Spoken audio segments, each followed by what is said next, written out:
Okay, I'm continuing where I left off, and I was talking about San Francisco. I first came to San Francisco in August 1950, after I had interned at Garfield Park Community Hospital in Chicago for 1 year. In August 1950, I arrived at the Children's Hospital on California Street and spent 1 year there. My chief was Dr. Edward B. Shaw. There was Dr. Thielander, Dr. Peel, and that was a good year. I learned a great deal. But more important, I met my dear wife, Edith Trigger. I met her at a dance that was held at Mount Zion Hospital. I and my brother Al attended the dance, and Al first met Edith, and we went out for some ice cream, and since Al was already married, I decided to continue my relationship with Edith because I saw a good thing when I met one. Al had married Clara in 1949. Clara, I'm trying to think of, can't think of her last name. Rubenstein, Clara Rubenstein. Al had been married in Chicago in 1949. And I met Edith Trigger. And it's a strange thing. I actually met Edith's father before I met Edith, because in June 1950, I believe it was, June 1950, I wanted to visit Albert in San Francisco. I drove out west with Edith's cousin. Remember, it's funny how my memory is failing me. Ed Weinfield. I drove out with Ed Weinfield. He had advertised on the bulletin board at the University of Illinois Medical School that he was looking for somebody to help him drive to San Francisco, and I did. And when we arrived in San Francisco, he took me up to meet his aunt. That was Edith's mother and father's uncle. I think it was his aunt and uncle. I know it was a relative. And that's how I met Selma and Mooney Trigger. And they lived at 1717. I can't believe it, how my memory is failing me. Lincoln Way, 1717 Lincoln Way, directly across the street from Golden Gate Park at 19th Avenue. And then subsequently, we met Edith Albert and I met Edith at the dance at Mount Zion Hospital. I don't know how I came to go to the dance. I think it might have been having been invited by my friend David Rabinoff, who I knew from the University of Illinois, and who was a radiology resident at Mount Zion. Anyhow, Edith and I started going together, and we got married in on November 18th, 1951. And this year, in another 2 months, November 18th, we will have been married 54 years. 54 years. In Chicago, I omitted mentioning in the last segment, we used to go to forest preserves. Often my dad would come home after work at about 5 p.m. During the summer months. We would drive out to the Lake Michigan. Along the lake they had places where you could swim, and it was always so pleasant to get the cooling lake breezes. During the summers in Chicago, it was brutal. All the cement sidewalks, all the cement streets, all the brick buildings would pick up the heat. And then When the sun went down, all the heat would be radiated, and it would be hot and humid all night long. I'm looking at some notes here. I attended the University of Illinois in Champaign for undergraduate school. Champaign was about 130 miles south of Chicago. I remember we would buy a ticket on the Illinois Central Railroad, a round-trip ticket, for $3.63. They had a special student rate. And even then, $3.63 was real money. And maybe I got to go home and visit maybe twice or three times during a semester. My dad passed away on May 7th, 1947. I can still remember that. My dad developed cancer of the stomach. He had surgery in 1946, I believe. And he died in May 1947. It just devastated me. I never thought I could be happy again. And thinking of it even now makes me sad. My dad and I were quite close. Dad was very loving to the family. His children, his wife, my mom, Pearl, we were all very close. Let me see. At the University of Illinois, I made many friends. Mort Gramson, Harold Goodman. But it's interesting that after graduation, we all separated. Everybody went their way. Okay, now Edith and I got married in November 1951, and at the time, after finishing my residency, after 1 year of my residency in pediatrics and also communicable diseases, I transferred to the Veterans Administration Center affiliated with UCLA, University of California at Los Angeles, in dermatology. And I spent 3 years at the VA in dermatology. My chief there was Dr. Sternberg and Dr. Victor Newcomer. They were hard people to get along with. As a matter of fact, even at the University of Illinois, it was a hard school. They were set to use the Prussian method. That is, no matter what you answered on a question, the question was always, what else? One anecdote I remember was, we had class from 8 a.m. till 6 p.m. And as I mentioned earlier in the last segment, I often worked nights for every third night as an extern at various hospitals. And sometimes I was really sleepy by 5 p.m. In the 5 to 6 p.m. segment. And I remember it was a urology class, and the professor was an elderly doctor, maybe 70, 75 years old. And I happened to be sitting in the back of the room. So he says to me, Asch, and I knew he was coming to me because he was going up the roster, Edelman, Auberg, Allen. I knew he was coming to Asch, and he says to me, what is the volume of the kidney pelvis? And I was hesitating. So someone sitting next to me whispered, it's 4 to 10 cc. That's what I told him, 4 to 10 cc. No, I didn't tell him that. I thought that the doctor who was whispering me said 40 cc. So I replied 40 cc. And he, being hard of hearing, said, that's right, 4 to 10 cc, and went on. I still remember that incident. Anyhow, Edith and I got married in November 51 in San Francisco, and we were now living in Los Angeles. We were living at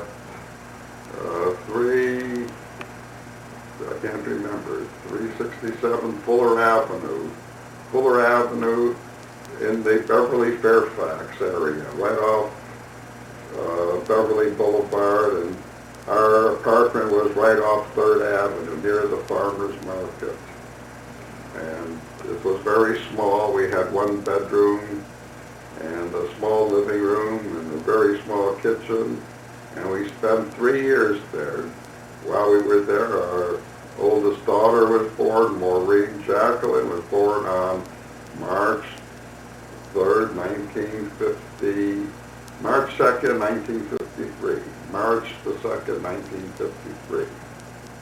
And while we were there, then our son David, our eldest son David, was born March 3rd, 1954. They were a year and a day apart. It was not easy being a resident, and then we didn't have any money, so I again was working every 3rd night at an emergency hospital.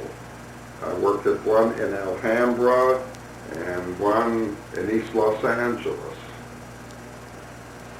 So I tell you, I worked hard all my life. I never had an easy time. I never had a snap, there's nothing to it. I always worked very hard. And then when I completed my residency in June 1954, it seemed like a recession in the country was coming on. Times were hard. And then we didn't want to live in Los Angeles. We didn't care for the crowding, the noise, the heavy traffic.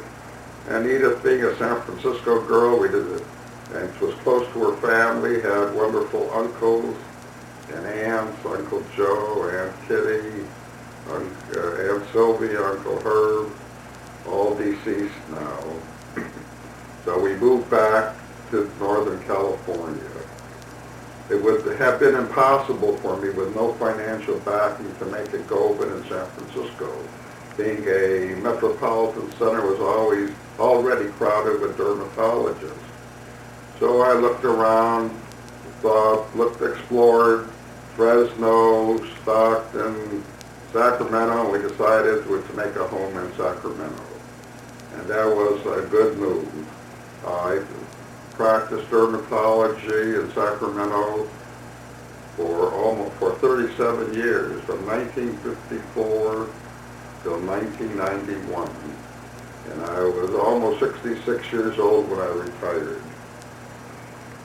And what prompted me to retire was that Dr. Mark Silverstein made me an offer for my practice, and we reached an agreement, and I retired. So my last day at work was December 31, 1990.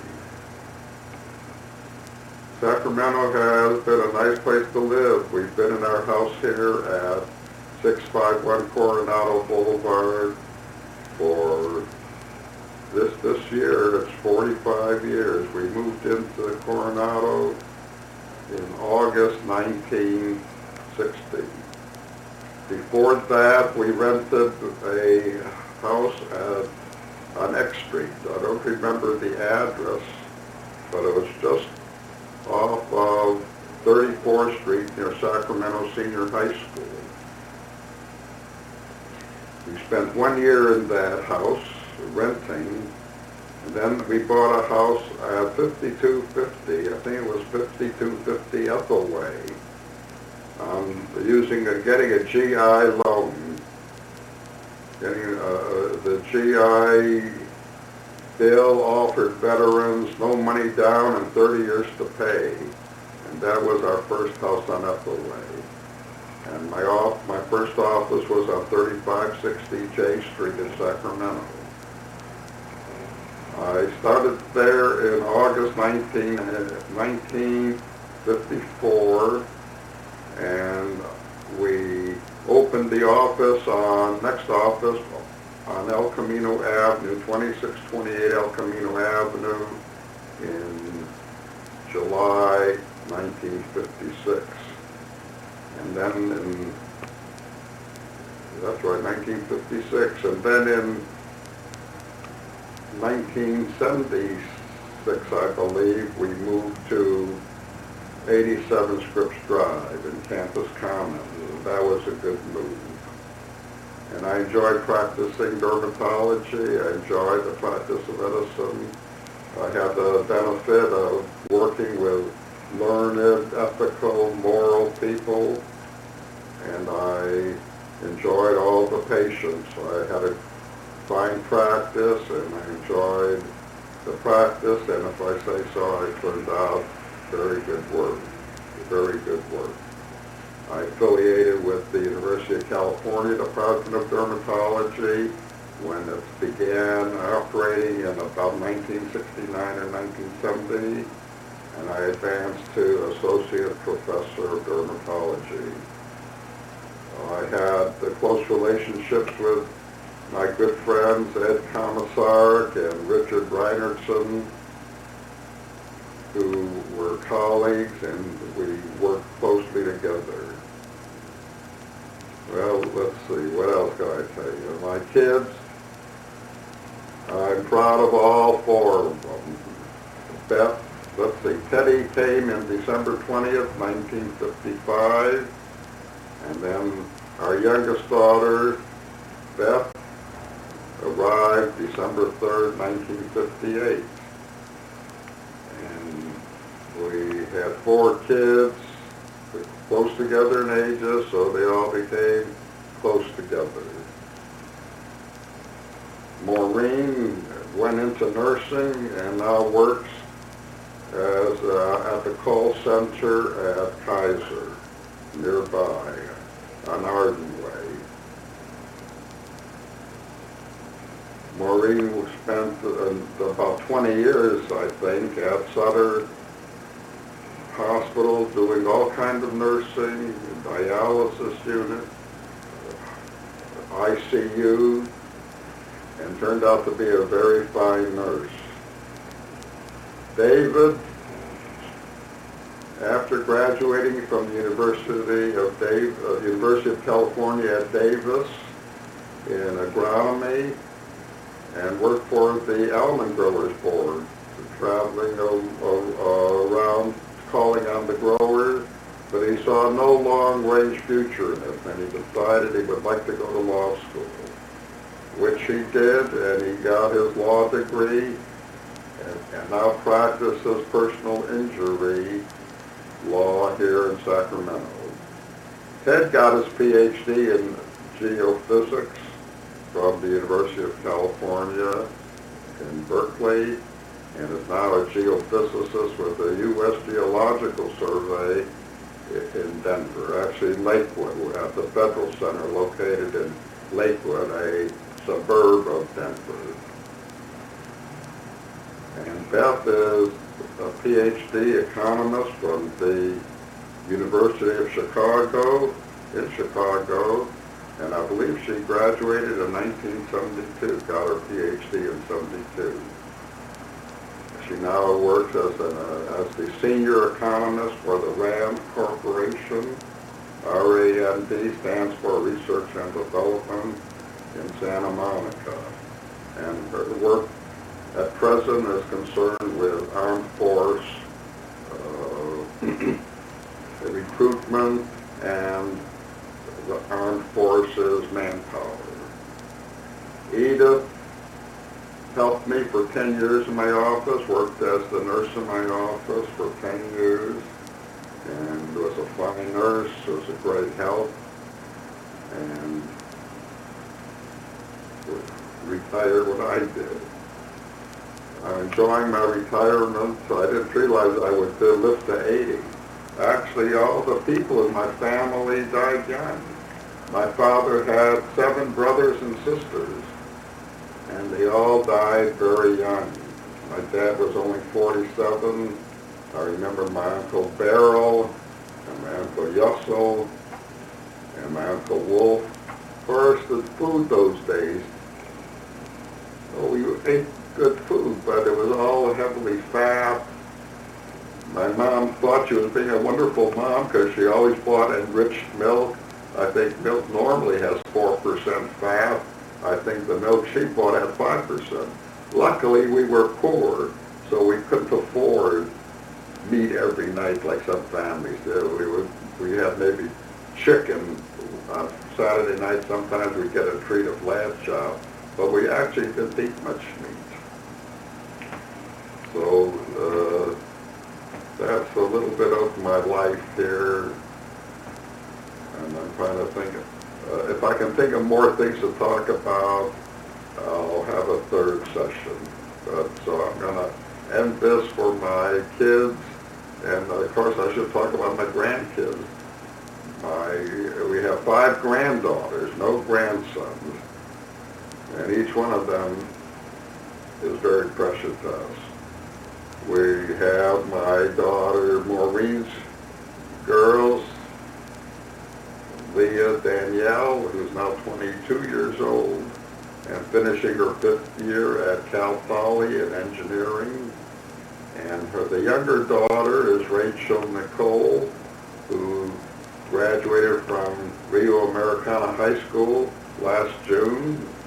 That's June 2005, and is starting college at California State University. She's interested in music. Who's 10 years old, and Emma Rose, who's going to be 5 years old in February. Then I have Beth has 2 girls. That's Rebecca and Annalise, and we're going to go down to visit them next week. They're making an 80th birthday party for me. So I told them it wasn't necessary, but they insisted. So we're going to be going down to Los Angeles next week for Labor Day weekend. So I've actually had a very good life. I would say better than most people. I've had a wonderful education in medicine and science and Judaism. I never could play sports because I had bad eyes. I was always nearsighted from the start. And my grandma, that's my mother Pearl's mother, Becky, Grandbubby Becky. Remember her? I remember her very well. And she had grown up in Europe, and they had the idea that glasses shrunk the eyes was not good for you.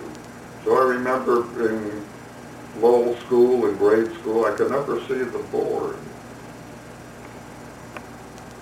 I had to sit up in the front seat in order to see the blackboard. And I could not play ball because when somebody threw a ball, I didn't see it coming. So I was no good at sports. So I never got an interest in sports. And when you broke your glasses in those days, that they were expensive, cheap in our money today, but we just didn't have money. We were poor people. So I never got interested in sports. So I've had a good life. I associated with fine people. I enjoyed the practice of medicine. I had a good family and a good wife. Edith was always there. I loved Edith, and Edith loved me, and we had a good life together. So I've been more fortunate than most people, and best of all, I've enjoyed good health. When I was in grade school, I was a sickly kid. I would have attacks of acute tracheal bronchitis, what they call croup, where your throat would choke up, where you couldn't breathe. I can remember my mom shoving me into a shower with the hot water going to breathe the steam, and I would get sick. Go to sleep perfectly well and wake up with the croup, and I'd be out of school for a week. And I can remember they'd give me a kettle of steam to inhale with tincture of benzoin in it. I don't think the tincture of benzoin did anything, it just gave it some medicinal smell. But interesting enough, I've enjoyed good health all my life. I've had very few sick days. I'm still healthy, and I do heavy yard work, and I ride my bike. I think every day I ride my bike 5 or 6 miles. I always say, You ride the bike, whether it's windy or rainy or sunny or whether dusty, just do it. If it's really raining, then I'll walk a mile and a half. And I try to keep my weight down, but that's a battle. The food is so good. But generally, I think I've had a much better life than most people. I haven't had heart bypasses. I do have high blood pressure, but that runs in my family. My mom had high blood pressure. My mom, Pearl, died November 22nd, 1950. November 22nd in 2002. Yeah, that's right, 2002. She passed away at age 96. They wrote her up in the Los Angeles Times that when she was 91 years old, she was leading the exercise class at her retirement home. So we've enjoyed good health, thankfully, and Edith is doing well, and we enjoy our family and are thankful for what we have. Okay, I'll have a third session if I can think of more things to talk about.